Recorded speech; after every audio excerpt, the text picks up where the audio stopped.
Hey guys, JB here from Alpha Wolf Consulting. Alright, welcome to this. This is my hiking channel, Stone Daz Adventures.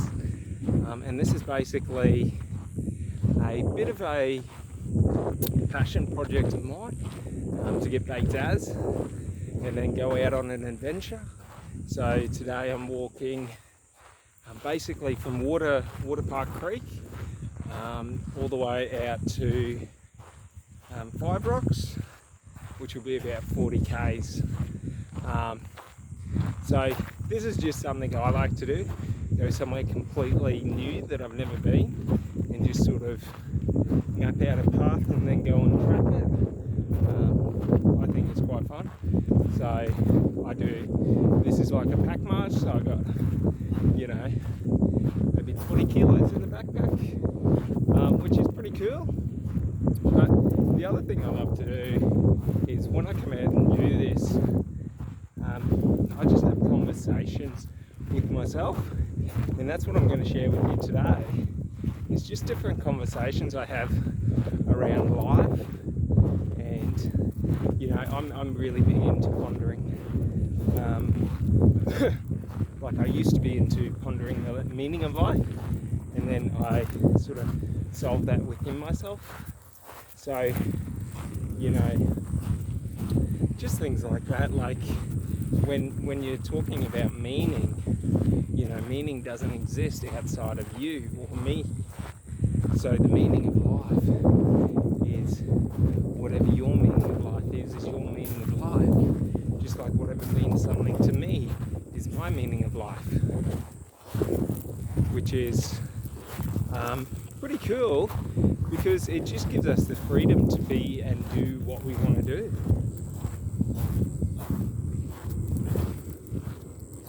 And a big thing for me with this hiking is hey,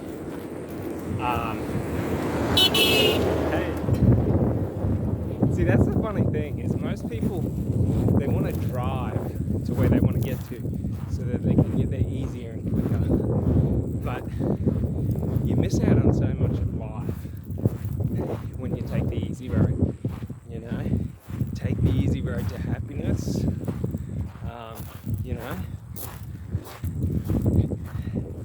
I got nothing for that, but basically, my realization in life was that life has no meaning, and the end of life is death.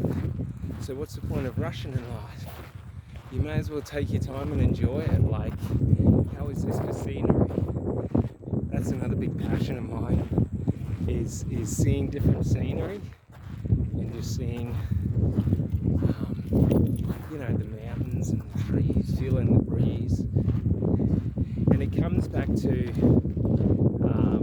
for me personally, an understanding of like sensation and quietening your mind and appreciating every sensation that your body receives. So like the visual sensations, when you look at a mountain that's just glorious and it puts you in awe, and like, when you feel the wind just rolling over your body, and it's a really good thing because these, like by quieting your mind and focusing on these different sensations, and this is one thing I love about getting out into nature. It always gets me right in there, but basically when we're able to do that, we're able to shut off our thinking part of our mind, and it sort of puts us in a meditative state, because what happens is we're either thinking or sort of listening to data or feedback. So when you're trying to identify the different sensations, your mind's in a state of listening, which is quite relaxing because then it's not having to operate. So for me personally, it's even just walking now out here is so relaxing. But the other thing is just the trees. I personally look at those trees. I love trees. And I really, when I try and get out into nature, I try and connect back to everything around me and all of that.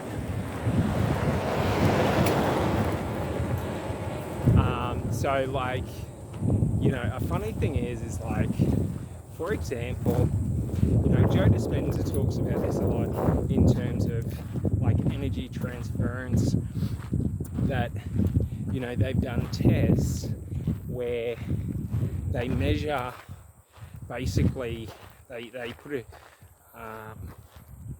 is it a transmitter? No, not a transmitter, but a receiver outside your brain. It's like a MRI machine. Basically it picks up the signals that your brain is giving off. So to understand this in metaphysics, when I think I love the trees, I am transferring energy to those trees. Just to the same, those trees are transferring energy back to me. So like when we understand this, that there's energy all around us, but like everything's created within our mind. So every thought we have, we broadcast to our external environment. So a cool thing you can do is when you get out into nature is to just like love the trees. Don't feel fear when you're in nature or in the wilderness. Like feel connected to everything around you. The animals, the plants, the trees, the insects. I'm not the biggest fan of spiders, so if we come across spiders, that won't be fun, because they have a nasty habit of putting themselves at head level. Now you don't want to walk into a spider web like and bang straight in your face. I've almost had that happen a couple of times, and it is freaking terrifying. So I have one rule, and that is we don't disturb spiders. We just leave them be, and we just find our way around them. So typically for me, that's why I like these nice big roads, because usually it's pretty more chill without spiders.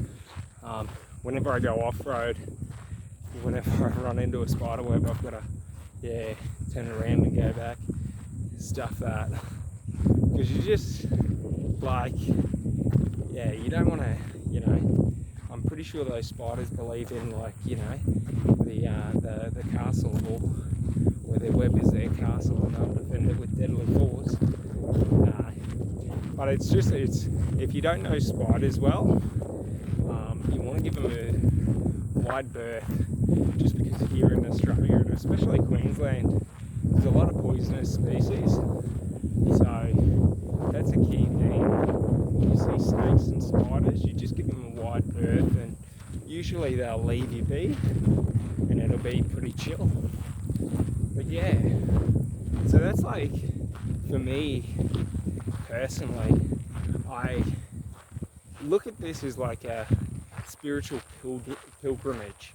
So like, if we think back to ancient times, people used to go to spiritual places to basically worship. And for me, life and the universe is my God. So like, going to new places that I've never been and celebrating is like a sense of worship. So like, what I like to think of it as is getting back to God. And what I mean by that is like, I think of God as being, the dirt, the grass, the trees, the animals, me, you, the energy around life, the life force energy, the energy from the sun, and all of this. So basically, when I'm out in the sun, in the wind, or when I'm out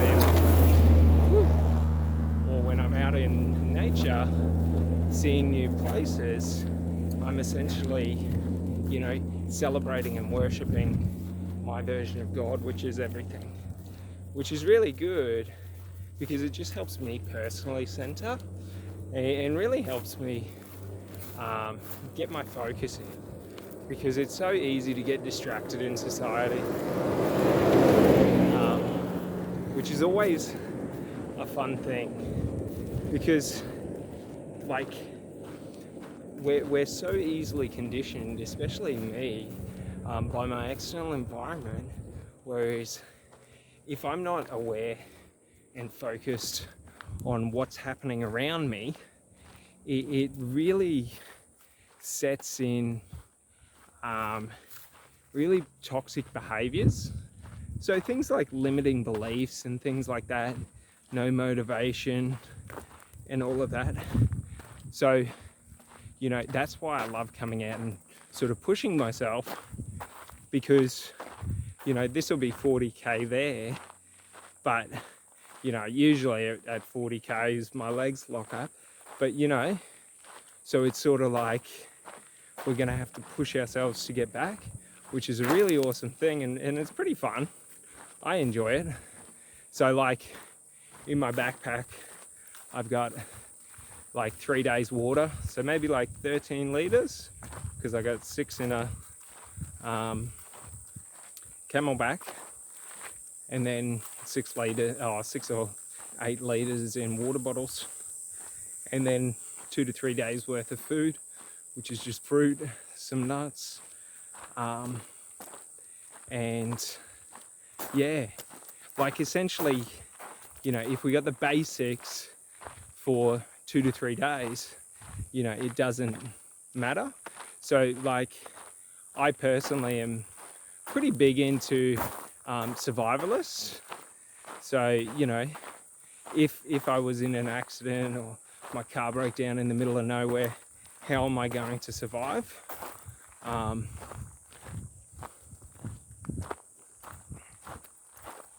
So like for that, I like to practice off-terrain navigation and like I'm doing now, which is just road navigation. So taking like the forestry roads out there and just mapping them, because it's quite fun, but it's also a useful exercise in that you're building up mental acuity in the ability to map terrain very quickly. So for example, whenever I leave a road, I will typically take a compass reading just to find out what direction am I turning to. And then I map it in my mind so that I know when I'm coming back, if I was heading north and then I had to go east, well, now I'm going to go, west and then south. So, these are good skills. And I personally, when I was growing up as a young adolescent, was very, very into the military, and I was going to go into the army and go into the infantry, but unfortunately things didn't go my way when I was young and dumb. And basically when I got into my early 20s, I realized the military was just killing for someone else's agenda, and I will never kill for someone else's agenda. But I have a deep passion for like what they do. So like, I like to set a pinpoint in a forestry and then go and find that. And that's sort of something I do for fun, and I get stoned as while I do it, because it's so chill and you're with nature. You got to watch out for dangerous animals or even dangerous people, but essentially, it's one of the most chill things, because for me personally, I have to do the hard way. So like, for example, I always find the most difficult path to my goal. That way, when I get over doing the hard way, once I drop back to the easy way, it's effortless, which is pretty funny. And the mantra goes, do what's hard until what's hard becomes easy, and then what's easy becomes effortless. And that's been my mantra my whole life. So like, for example, if I'm rucking with, let's say 20 kilos, right? And I'm pushing myself to the limit that I can go when I have no weight.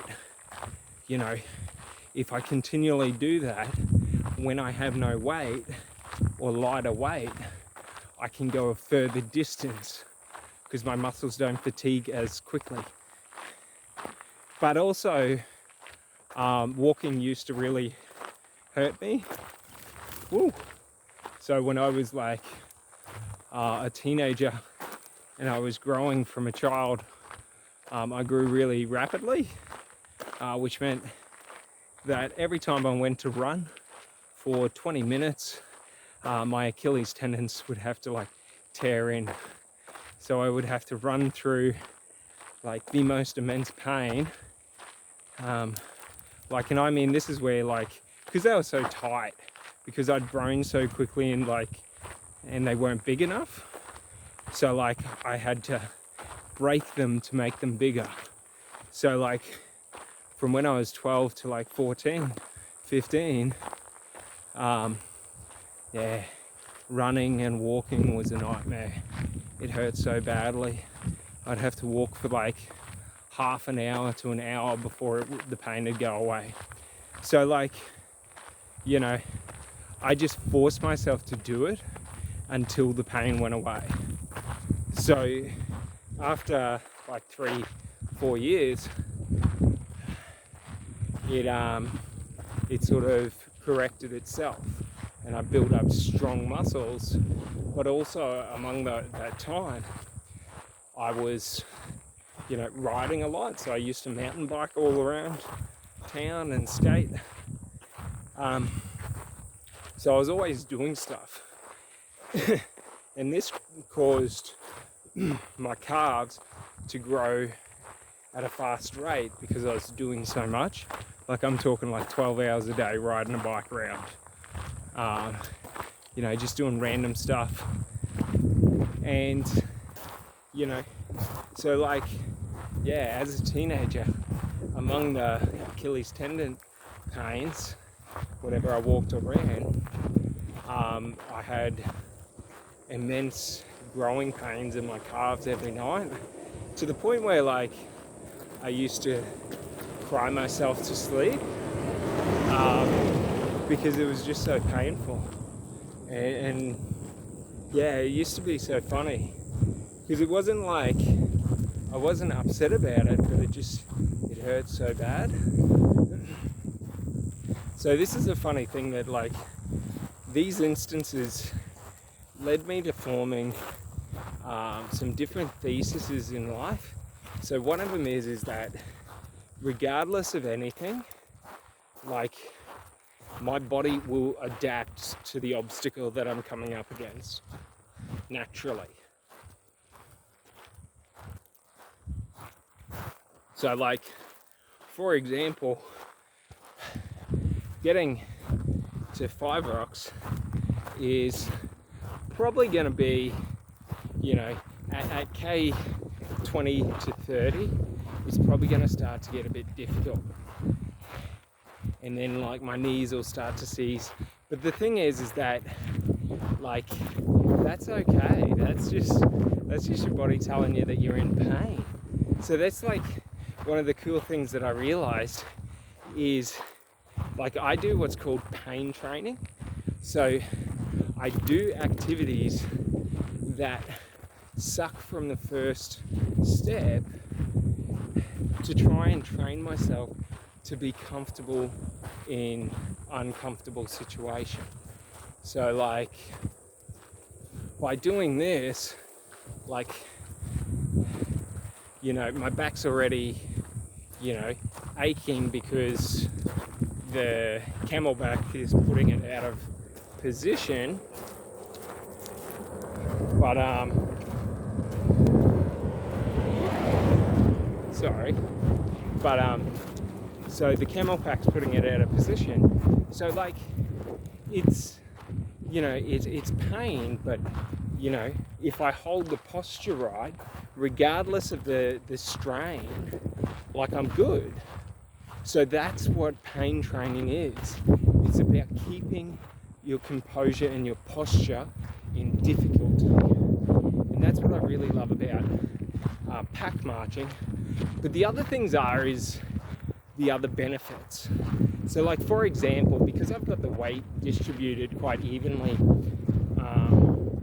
upon my upper body, it means that, like, for my knees, it's a much more adjustable, or not adjustable, but it's a much more comfortable weight, so it doesn't overload my joints. So that's one of the awesome things, is we're building up the secondary muscles around the knee, which is really important, because when I was 18, I got right into bodybuilding, and you know, I used to train 2 to 4 hours a day, like 6 days a week. I used to love it. But like, for me, it's just, I get competitive with myself. So like, I always look to push myself, you know, like an inch or a millimeter. And then I just keep doing that. And then after I do that for a while, I start forcing myself to push meters and then kilometers. You know what I mean? And it's sort of like, that's, you know, that used to be my game. So I used to work out, and like, I did, you know, visualization conditioning, behavioral conditioning, environmental conditioning. So like, I used to create visions, especially when I was running, because like, I also have asthma. So like, it's not that running's difficult, but like, my airway tends to close up. So, you know, I'll cough and it'll be hard to get air in. The cure to that is just nasal breathing and doing deep breathing and breath work, because, you know, that's something that strengthens your sinuses, and it strengthens your airways and your lungs. So it's sort of like, but for me, when I push through about 2 or 3 months through the like the running, what typically will happen is my chest and all that will expand, and it won't be as difficult, and it'll take more intensity to get to the point of my asthma kicking in, which is funny, because it shows me that it's a like, it's because it's not being worked or developed enough, so it doesn't operate or function at its ideal. So like, if you think about it like this with asthma, it's like, when I have exertion on my airways, my, you know, airways think that I'm exerting too much energy, and they can't keep up. So you have to train them by pushing them and saying, you know, regardless of how much oxygen I have, I'll run until I pass out. And that used to be my mentality. But how I used to push through was, I used to just go into these meditative states, and especially for running, I used to, because I was so into the military, what I visualized was, you know, my best friend or my like the guy next to me in the trenches getting shot, or being out on patrol and one of them being shot, and I've got to chuck them on my shoulder and then run back. And the choice is, in that moment, if you run, they may survive. If you cease to run, even for a second, you guarantee death. You don't know how many are coming behind you. You don't know where they're at. All you know is you have to keep pushing forward. So this would be my mantra and this would be my visualization, to the point where I could block out any exertion, to where I could go. And what I call it is I let my subconscious take over. And my subconscious is called the beast. And the reason I made this identity for my subconscious is because, like, I had to go to a place where, like, no one else could go, because, like, you know, my childhood, you know, growing up, my external environment was very violent. So, you know, fighting and assaults and things like that were commonplace. And there was a lot of aggression and a lot of racial aggression. So, you know, I had this, I guess, conditioned belief that I always had to be better than people physically. So, like, I had to train twice as hard as other people, because if I'm put in that situation of life and death, I have to make sure that I have the conditioning to get through it. So, like, you know, this was my mentality when I trained. So I never trained, like, I trained to get fit and ripped, but, like, I trained to be able to defend myself. So, like, you know, I built up, like, you know, my shoulders and all the striking muscle groups and things like that. But yeah, it's just funny how your environment conditions you and you don't even realize it. Like, growing up, my environment conditioned me to be violently aggressive.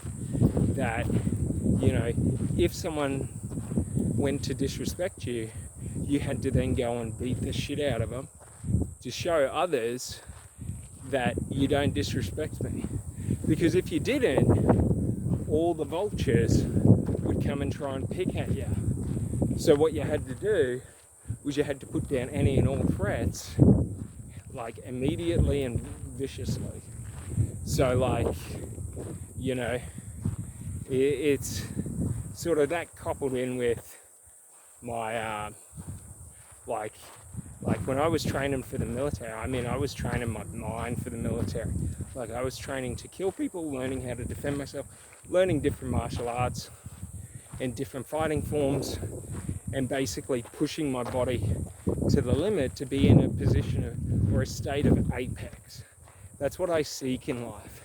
Apex is like being in the top 10% of your possibility. Like, where can you get to, you know? Because the thing is, walking down the street, you don't know when people are going to try and victimize you and attack you. So, like, you've always got to be in this position of being capable and competent. And that's what Apex is, capable and competent. You're able to endure any amount of pain, any amount of exertion. You know, you're able to competently strike back. You're able to put down threats. And basically you're able to, you know, pacify the situation. And that's, like, a important thing, because a lot of people just outsource that to the police. And that's just, like, it's so wrong, because then no one takes responsibility. And then things like domestic violence and all these other, you know, negative behaviors emerge. And it just comes from no one stepping up and taking responsibility. Like, I have a dream of, you know, if there's riots that go down, like, I want to run against a wall of police, a wall of, like, riot police. And it's like, you know, it's not to hurt them, but it's just to have fun. So, like, you know, it's not because I hate them, but it's just, you know, they're armored up, they got the shields, they got the batons, like, you just run in there and boot and then just start launching. Oh man, that'd be wild. You know what I mean? And it's just for the fun of the fight, because it'd be just such a challenge. Like, one person against, like, 20. just going for it as hard as you can, as far as you can. And, you know, but like the logical side of my brain just goes like, yeah, you get fucking fucked up immediately and then you'd be in jail. But it'd be pretty funny. Like, especially if like you failed straight up and, you know, like you went to kick in and the dude just pulls his shield back and then just gets his baton and just smacks you straight across the face. Oh, mate. That'd be the funniest event. Yeah. But, yeah, no, like, that's what I mean. Like, it'd just be so wild. But it'd be like the principle of just like being willing. You know, many people say that they would be willing to stand alone against, you know, a large amount, you know, and when it comes time to do it, they don't. You know what I mean? And that's always been like one of my recurring fears while I was younger, was to be a coward.